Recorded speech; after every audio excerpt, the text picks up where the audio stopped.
So ayun guys, meron naman po tayong panibagong video guys na inyo mapapanood guys. At dito guys, sa video na to guys ay makikita nyo ang aking ginagawa guys ay latak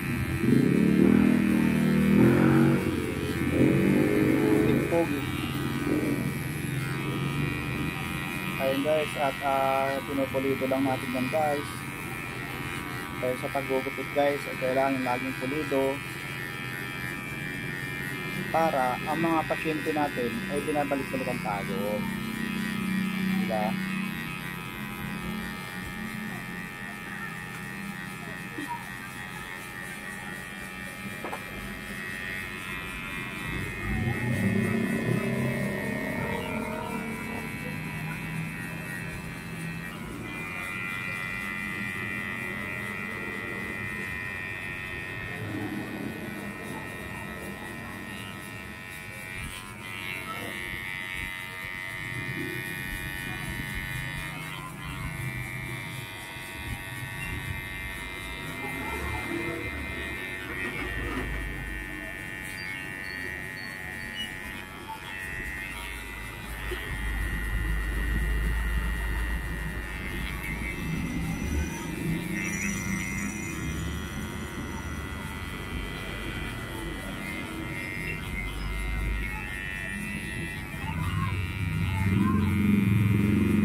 Tanggalin natin guys yung balahibo niya sa tenga guys. Dahil yung balahibo sa tenga yan guys ay okay naman din yan. Nakasuporto yan sa pagpasok ng alikabok. Lamang guys, pagka sobrang mahaba na guys ay hindi nakakarinig, magiging mahina na pandinig mo. Yan, tinawag yung pangalan mo. Jojo! Nakita kita kanina, hindi kita nakilala.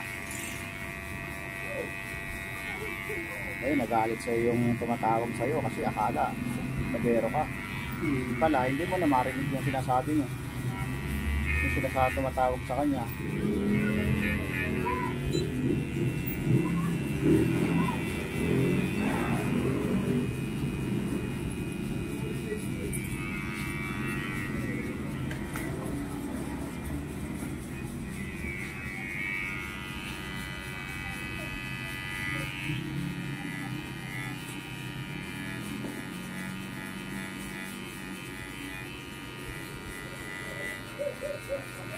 Ang tawag naman po dito guys ay kaysa lang kita mo ng gunting yan guys. Kailangan pag hindi pasmato kamay mo guys, lang kita mo na ng razor guys, mas pantay-pantay mo. Quality. Kaya nakita nyo naman. Pero pagka hindi naman ano yung kamay mo, hindi pagpasmato, huwag mo nang gamitin gumagamit ng kita ng razor. Ayun guys. Sir, ano pong masasabi niyo sir? Ayos. Ayos ba? Panalong gupit niyo sir, di ba platap na platap yan sir?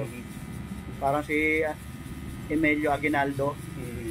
So ayun guys, hanggang dito na lang po ang video na to guys. Maraming salamat po sa inyo lahat.